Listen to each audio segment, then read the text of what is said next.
അധ്യായം 17. എഫ്രായിം മലനാട്ടിൽ മിക്ക എന്നൊരാളുണ്ടായിരുന്നു.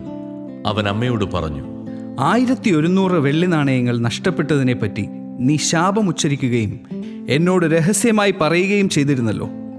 അതെൻ്റെ കൈവശമുണ്ട്, ഞാനാണ് അതെടുത്തത്. അവൻ്റെ അമ്മ പറഞ്ഞു, എൻ്റെ മകനെ, കർത്താവ് നിന്നെ അനുഗ്രഹിക്കട്ടെ. അവൻ ആ 1100 വെള്ളി നാണയങ്ങൾ അമ്മയ്ക്ക് തിരികെ കൊടുത്തു.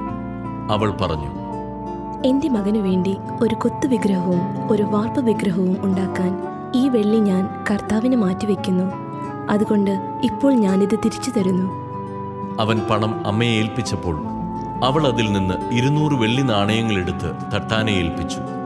അവൻ അതുകൊണ്ട് ഒരു കൊത്തുവിഗ്രഹവും ഒരു വാർപ്പ് വിഗ്രഹവും നിർമ്മിച്ചു. അത് മിക്കായുടെ ഭവനത്തിൽ പ്രതിഷ്ഠിച്ചു. മിക്കായ്ക്ക് ഒരു പൂജാഗ്രഹം ഉണ്ടായിരുന്നു. അവൻ ഒരു എഫോദും വിഗ്രഹങ്ങളും ഉണ്ടാക്കി തൻ്റെ ഒരു പുത്രനെ പുരോഹിതനായി അവരോധിച്ചു.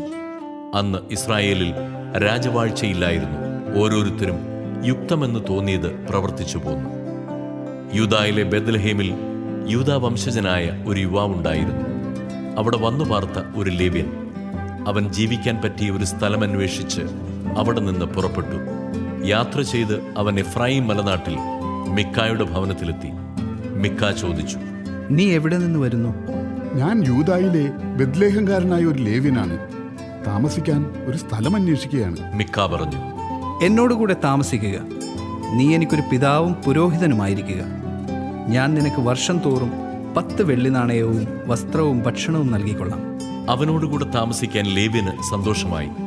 ആ യുവാവ് അവന് പുത്രനെ പോലെ ആയിരുന്നു. മിക്ക ലേവ്യനെ പുരോഹിതനായി അവരോധിച്ചു. അങ്ങനെ ആ യുവാവ് മിക്കായുടെ ഭവനത്തിൽ പുരോഹിതനായി താമസമാക്കി. അപ്പോൾ മിക്ക പറഞ്ഞു, ഒരു ലേവ്യനെ പുരോഹിതനായി ലഭിച്ചതുകൊണ്ട് കർത്താവിനെ അനുഗ്രഹിക്കുമെന്ന് ഞാൻ അറിയുന്നു.